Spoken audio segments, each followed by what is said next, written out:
Everyone, welcome back in our channel. आप लोगों का दोबारा से हमारे चैनल में स्वागत है। हम लोग आज डिस्कस करेंगे क्लास 12 की केमिस्ट्री के विलियन चैप्टर के बारे में, जो हम पढ़ रहे थे सांद्रताएं, कंसंट्रेशन की कुछ अगले पार्ट्स के विषय में।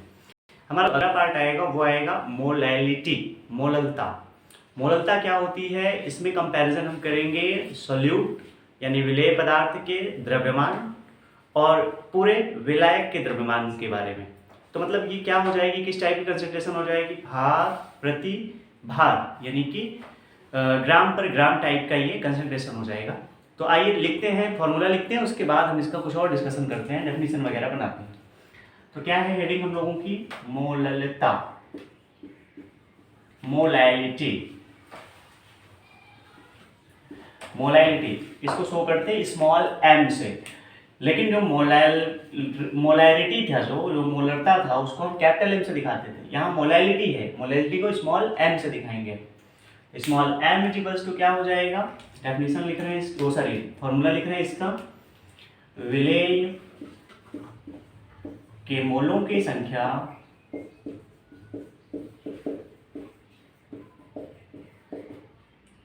विलेय के मोलों की संख्या अपॉन विलायक का भार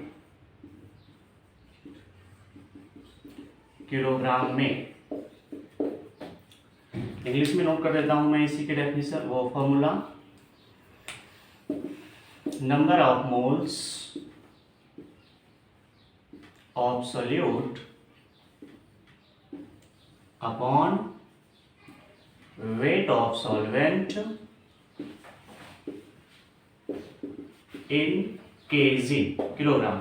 नंबर ऑफ मोल्स को आप जानते हो किससे शो करते हैं, स्मॉल n से, अपॉन वेट ऑफ सॉल्वेंट यानी कि वेट है किसका, सॉल्वेंट का, बड़े भाग का वेट है, तो कैपिटल W से वेट को रिप्रेजेंट करेंगे, n अपॉन कैपिटल W, और वेट को हमें किलोग्राम में चेंज करना होगा तो अपॉन में हम 1000 लिख लेंगे। तो फॉर्मूला भी बन गया, small n upon capital W upon 1000। 1000 ऊपर जाएगा, सबसे ऊपर जाएगा तो क्या हो जाएगा, n into 1000 upon capital W। ये आपका फॉर्मूला बन गया मोलैलिटी का। Small m is equals to क्या बन जाएगा formula, n upon capital W into में 1000। जो इसकी यूनिट आएगी, यूनिट क्या आएगी, इसकी यूनिट आती है मोलल, मोलल। जरा फॉर्मूले से ही हम इसकी डेफिनेशन बनाने का प्रयास करते हैं। देखिएगा, परिभाषा बनाते हैं इसकी, क्या बनेगी परिभाषा, कह रहे विलायक का भार जो किलोग्राम में है, वो उस विलायक के भार को किलोग्राम में मानते हुए हम सिंगल किलोग्राम मान लेंगे, 1 किलोग्राम का विलायक मानेंगे हम। अगर विलायक हमारा 1 किलोग्राम का हुआ तो क्या बनाएंगे डेफिनेशन, किसी भी विलयन में उपस्थित विलायक के 1 किलोग्राम भार में घुले हुए विलेय पदार्थ की कुल मोलों की संख्या उस विलयन की मोललता कहलाती है। मतलब जो भी हमारा सॉल्यूशन होगा, उस सॉल्यूशन में कौन सा सॉल्वेंट घुला हुआ है, कौन सा सॉल्वेंट हमारा डिसॉल्व है, उस सॉल्वेंट के वेट को मापेंगे आप, और वेट को किस में मापेंगे, किलोग्राम में, केजी में मापेंगे। तो कहेंगे इन अ 1 kg weight of solvent in a solution the total number of moles of solute dissolve is called molality of solution. इसे हम मोलैलिटी बोलेंगे सॉल्यूशन का। आई होप समझ आ रहा होगा आपको ये मोलैलिटी के विषय में। मोलैलिटी का यूनिट क्या बोलेंगे हम, मोलल। अब ये मोलैलिटी जो है ये किस टाइप की कंसंट्रेशन है, तो मैं लिख दे रहा हूँ नीचे, अभी मैंने डिस्कस भी किया था, ग्राम पर किलोग्राम टाइप की कंसंट्रेशन है ये, मतलब भार प्रति भार प्रकार की कंसंट्रेशन है ये। एक और कंसंट्रेशन जो होती है इसी के जैसी होती है, आगे डिस्कस करते हैं हम। अगली कंसंट्रेशन आप इसका स्क्रीनशॉट ले सकते हैं, लेना चाहें तो। अगली कंसंट्रेशन स्टार्ट करते हैं।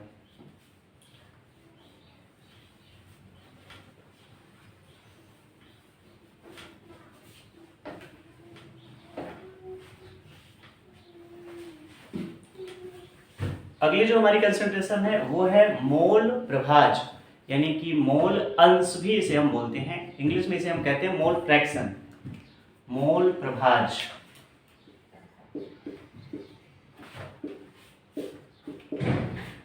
इसको हम मोल अंश भी बोलते हैं हिंदी में, या इसे हम कहते हैं मोल फ्रैक्शन। इसे हम किससे दिखाते हैं? फ्रैक्शन को कैपिटल एक्स से, इसे कहते हैं साई, साई कहते हैं, PHI SHI का बात नहीं आता है। इसे हम शो करते हैं CHI से, चाय बोलते हैं इसको। ये क्या होता है इसके बारे में जरा हम डिस्कस करते हैं। तो मोल फ्रैक्शन, मोल अंश या मोल प्रभाज, ये बात करेंगे हम द्विअंगी विलयन के बारे में। बाइनरी सॉल्यूशंस की बात हमारी चल रही है, हम शुरू से बताते आ रहे हैं आपको कि हमारे सिलेबस में बाइनरी सॉल्यूशन है, द्विअंगी विलयन है। आप जानते हो कि द्विअंगी विलयन में क्या होता है, बाइनरी सॉल्यूशन में क्या होता है। कोई दो चीजें होती हैं, विलयन कैसे मिलके बनता है, तो विलयन सॉल्यूशन इज इक्वल्स टू क्या बनेगा, विलेय प्लस विलायक,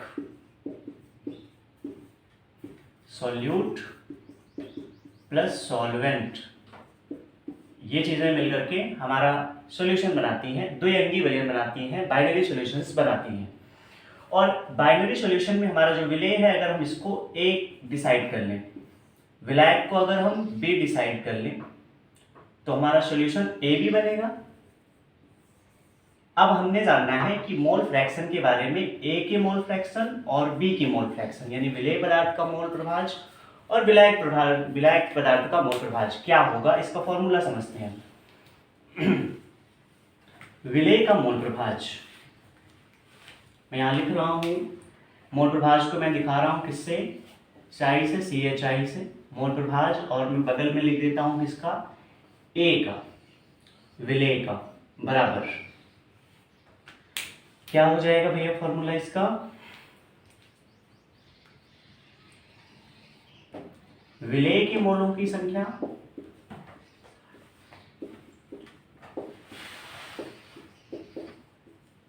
विलेय के मोलों की संख्या, number of moles of solute upon विलेय के मोलों की संख्या प्लस विलायक के मोलों की संख्या, हम बोलेंगे क्या, विलयन के मोलों की संख्या, विलयन के मोलों की संख्या।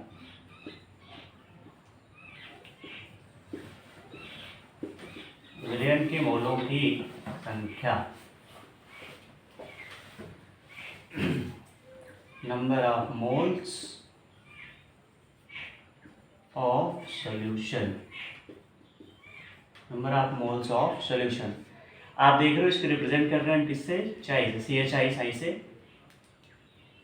तो क्या बनेगा टोटल फॉर्मूला, ये किसका है, A का, मतलब सॉल्यूट का विलेय पदार्थ का मोल फ्रैक्शन, बराबर क्या हो जाएगा, number of moles of solute. तो मैं इसको स्मॉल n से दिखा रहा हूँ, और हमारा सॉल्यूट क्या है, कैपिटल A, NA अपॉन विलयन के कुल मोलों की संख्या, total number of moles of solution. Solution total क्या है, A और B दोनों मिला के है, तो इसकी अगर हम मोल के नंबर्स निकालेंगे तो क्या बनेगा, Na प्लस NB, दोनों का ऐड करेंगे। ये समझ आ गया होगा आपको, हमने डिस्कस करके बताया कि A का मोल फ्रैक्शन क्या होता है, A के बारे में बात हो गई, सॉल्यूट के मोल फ्रैक्शन के बारे में बात हो गई। अब हम बात करने वाले हैं सॉल्वेंट के मोल फ्रैक्शन के बारे में। तो आगे हम लिखते हैं, इसको अरेंज करने के बाद में सॉल्वेंट का मोल फ्रैक्शन क्या होता है, ये तो लिखा ही रहने देता हूँ। यहाँ पे जो A है इसको हम चेंज करके किस में ला लेंगे, B में, और नीचे का भी सेम ही रहेगा। तो देखो क्या बन जाएगा, चाहे B के लिए इज इक्वल्स टू, अब क्या है, विलायक सॉल्वेंट, तो क्या लिखेंगे, विलायक के मोलों की संख्या,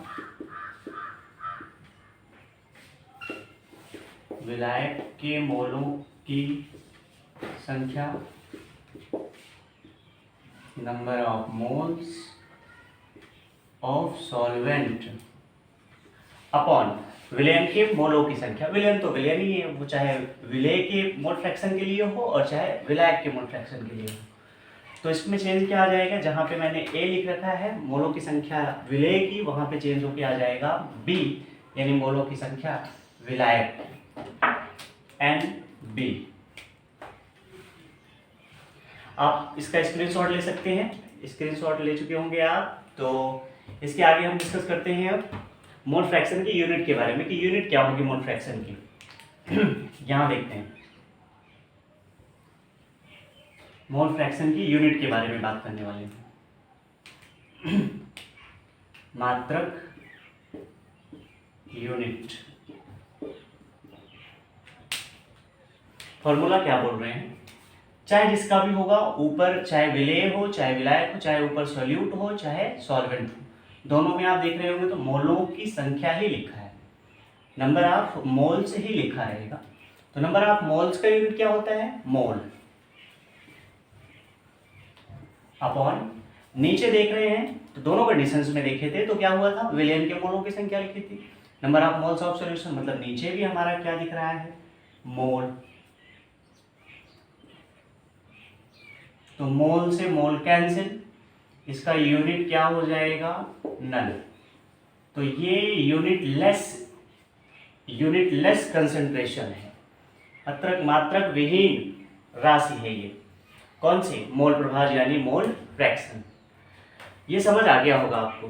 तो चलिए एक और बातें करते हैं, छोटी सी अभी बची हुई है बात, इसको कर लेते हैं हम, यहां से समझना है। पूरे विलयन का जो मोल प्रभाज होगा उसको हम एक डिनोट करेंगे, एक मानेंगे, किसी भी विलयन का जो पूरा मोल प्रभाज होगा उसको हम एक मानेंगे। देखिएगा जरा, मोल फ्रैक्शन जो होगा टोटल सॉल्यूशन का वो एक माना जाएगा। तो क्या हो जाएगा, चाई ए प्लस चाई बी इज इक्वल्स टू, पूरे सॉल्यूशन का मोल प्रभाज कितना, सिंगल डिनोट किया जाएगा, ये भी आप नोटिस करके रखेंगे, नोट कर लेंगे।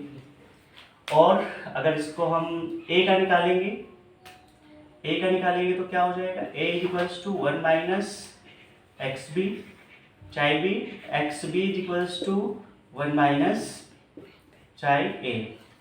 जो भी जरूरत पड़ेगी इनको आपस में चेंज कर करके हम वैल्यूज फाइंड आउट कर लेंगे। तो मोल फ्रैक्शन आपको समझ आ गया होगा, आप स्क्रीनशॉट ले सकते हैं। धन्यवाद।